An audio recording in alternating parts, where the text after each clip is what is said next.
You're listening to the Play Therapy Podcast with Dr. Brenna Hicks, your source for centered and focused play therapy coaching.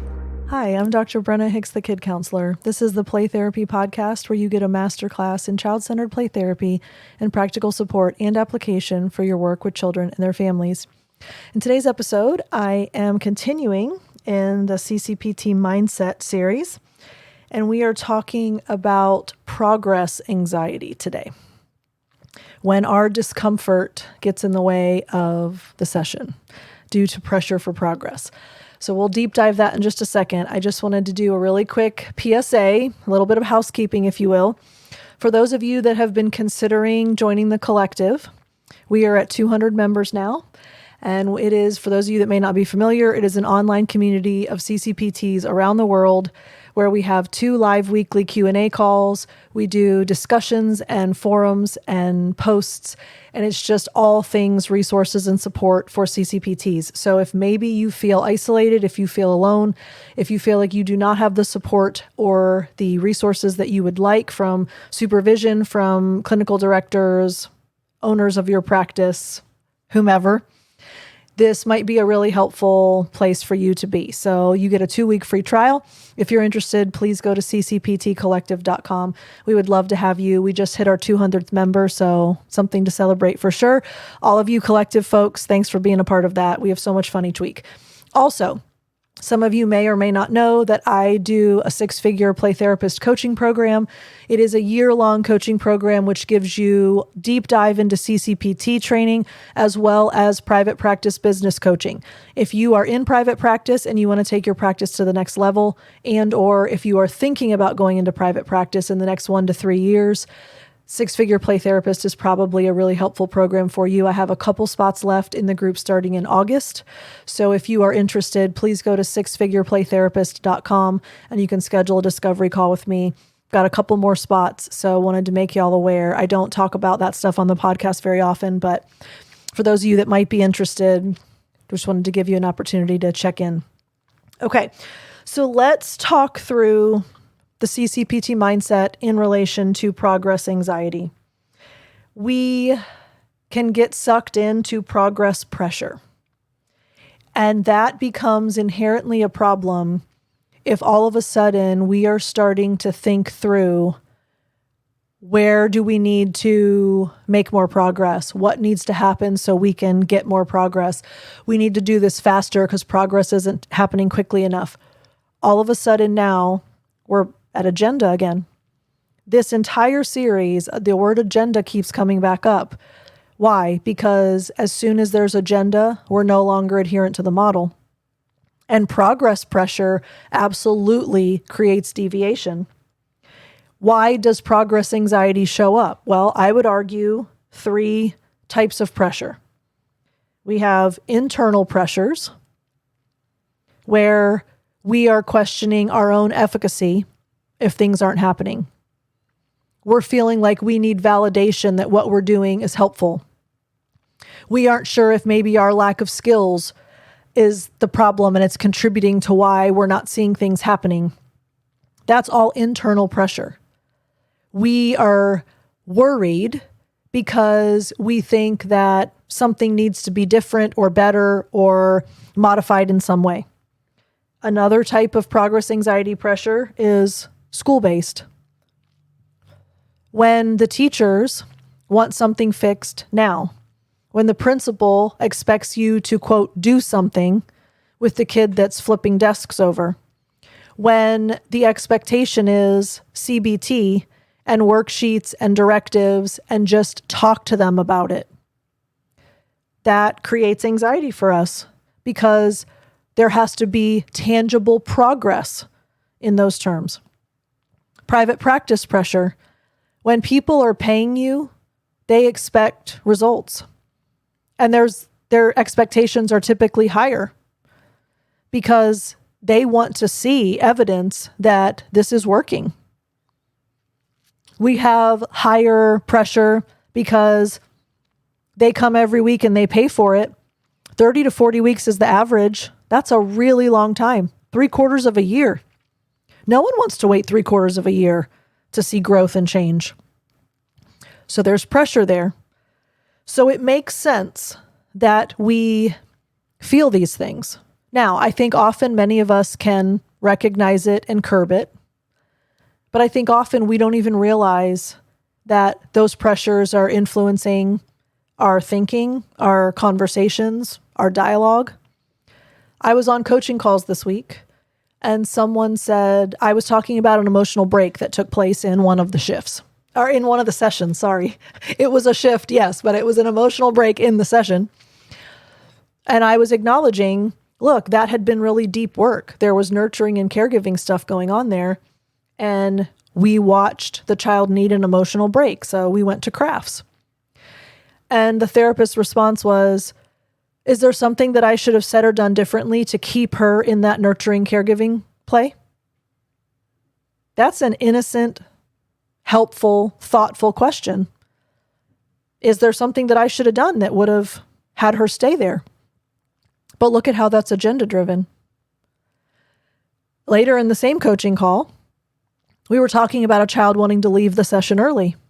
And I said, what if kid really wants to go out and see mom? What are the choices that we can offer when we set a limit? And a therapist said, well, would we just have mom come back into the playroom? These are these subtle, innocent questions where we're trying to solve a problem. We're trying to figure something out. We're unsure. We don't have the theory so solidified that we know what to fall back on. Therefore, we start grasping at things. Maybe this, maybe not this. Should I? Shouldn't I? Can I? Can't I? Now, all of a sudden, it all comes back to agenda. We think that something should be happening. We hope something will happen. We want for something, and it slides its way in. And we ask questions, and it's very clear that we've gotten off track of the model. So this progress anxiety, it puts a lot of pressure on us. And if we let progress anxiety lead, we run big risks. Because as soon as you stop trusting the child, as soon as you stop trusting the model, and as soon as you stop trusting the process, you start needing something from the kid. Let me say that again, because that's a powerful point. If we stop trusting the child, trusting the model, and trusting the process, we start needing something from the child. And if we need anything from the child, that flies in the face of CCPT. They need something from us. They need adherence. They need unconditional acceptance. They need presence. They need engagement. They need lots of things from us. We don't need anything from them. We don't want to need anything from them. Child-centeredness says, you're going to do the work that you need to do in your way and your time. If the time, the tools, and the opportunity are provided, you'll self-actualize. I don't need you to be kind. I don't need you to be in control. I don't need you to play. I don't need you to talk. I don't need you to come into the playroom. I don't need you to move through resistance fast. I don't need you to work on a theme. I don't need you to address your anxiety. We don't need anything. We trust the child, trust the model, trust the process. That's where it always comes back to. This is the CCPT mindset. Y'all get this? I hope so. I envision you nodding your heads, but I hope so. Because listen, we always have to come back to a reframe. If we find ourselves slippery sloping into this scenario, we need to reframe. And here's a really helpful reframe. We have to believe that progress emerges. Think about that word. It emerges. It's not forced. It's not rushed. It's not pushed. It's not insisted. It's not guided. It's not taught. It emerges. There's something very raw and organic about that. Think about a seed that is buried under the soil and the first little tiny bit of a leaf emerges. Think about the sun emerging over the horizon in the morning. There's no speeding that up. There's no making it happen. I don't look at a seed. You remember back in like elementary school when you got the lima bean and everyone got like the paper cup and the soil and you put the lima bean in it and you like waited and waited and waited for it to emerge out of the soil, right? Did you ever do anything on your own to make that seed germinate and sprout? No, you might have thought you did. Oh, I gave it water. I put it in the sun. I did whatever. No, you gave the conditions for that thing to emerge.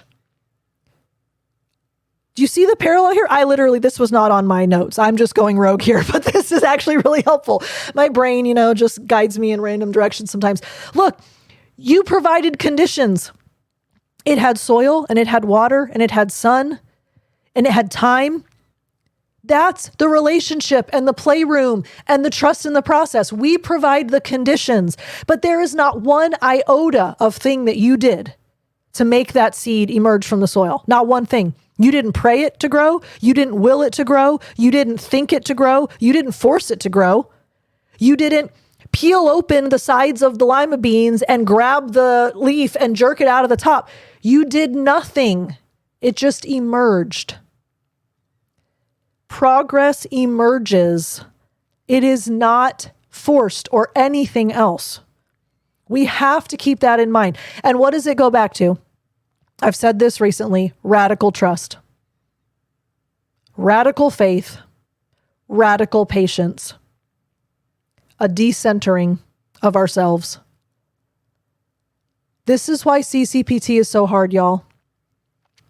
If you want to make stuff happen, look, people in my life that know me well, they would clearly tell you that I like to control things, okay? You're probably not surprised. I would not go so far as to say as I'm a control freak, but I very much like to have control over things. I am fully comfortable being completely out of control in a playroom. But that has taken self-work, that has taken self-introspection, that has taken self-actualization. It has taken a lot of things. If you are going to be in a child-centered playroom, in a child-centered model, you have to just let things emerge.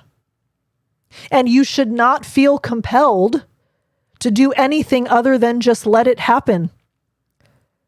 The second you feel compelled to do something, you're no longer adherent.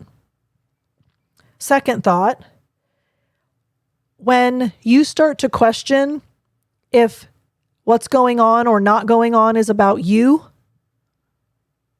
you need to reframe that too. Maybe I'm just too green. Maybe I'm too new. Maybe it's because I'm not RPT. Maybe it's because I'm not licensed. Maybe it's because I've only listened to 77 episodes instead of all 310 or whatever. Maybe it's because I've never been supervised by a CCPT. Maybe it's because I've never had anyone watch my video. Maybe it's because maybe I should bring something up. Maybe I should just say, oh, mom told me you had a bad day at school. Maybe I should offer to do an activity and they can still choose not to. So it's still child-centeredness. Y'all, stop. As soon as you make yourself at the center of anything, you've gone off the rails. It is not about you. It should never be about you. Stay out of the way. In the gentlest and most loving way that I can say that. Stay out of the way. The child is driving, not you. Don't get hit, because kids are crazy drivers. Do not get run over. Get out of the way. You are the guide rails. You are not driving. You need to make sure this is not about you and that you don't make it about you.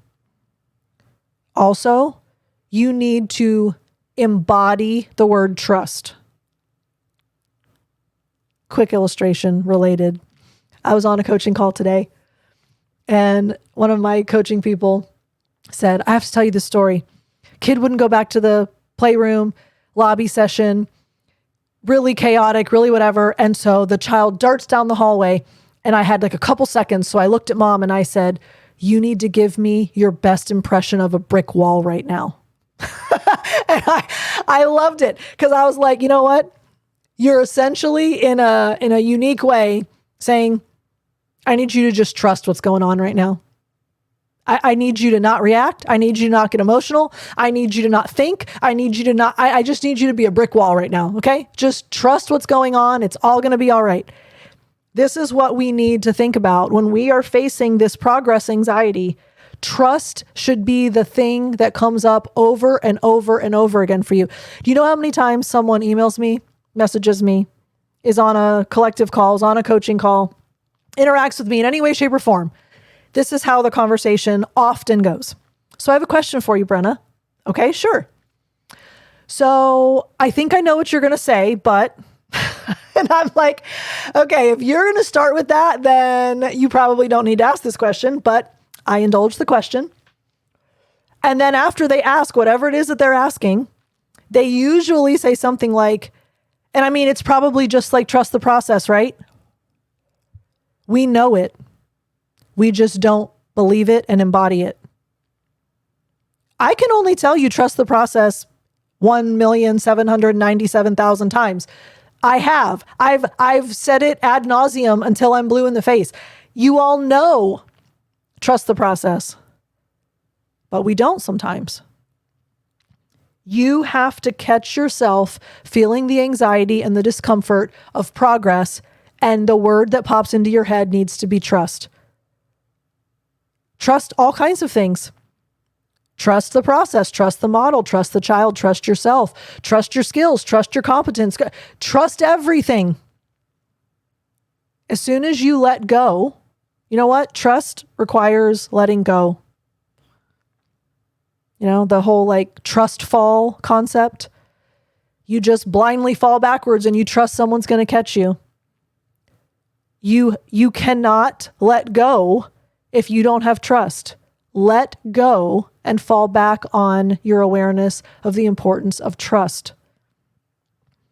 And above all else, we cannot get so caught up in our own sense of what needs to happen or should be happening.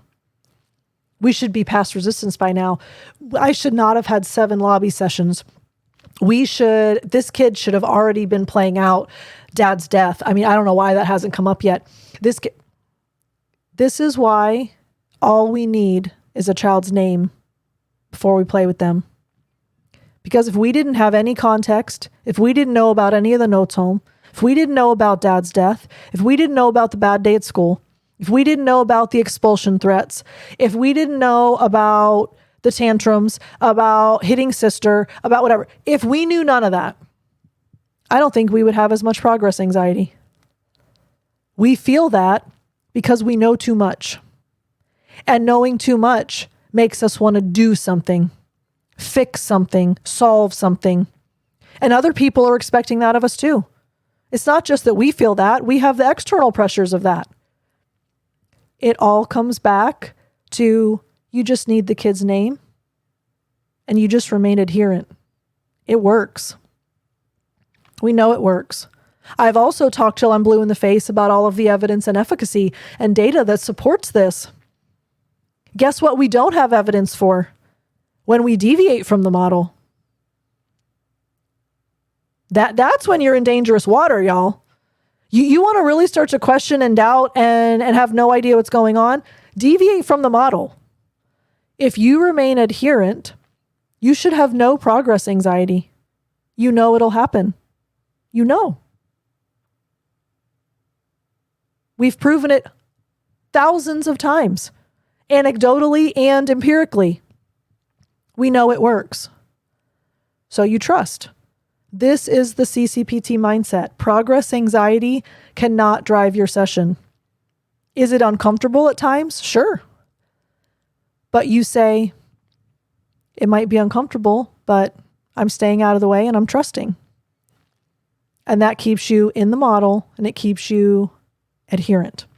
That's the goal. Relationship above all else. That child has to feel unconditionally accepted by you. Not accepted if you ... No conditions, no agenda. Unconditional acceptance preserves the relationship. Unconditional trust keeps you adherent to the model. Love y'all. Hope you have a great week. We'll talk again soon. Bye. Thank you for listening to the Play Therapy Podcast with Dr. Brenna Hicks. For more episodes and resources, please go to www.playtherapypodcast.com.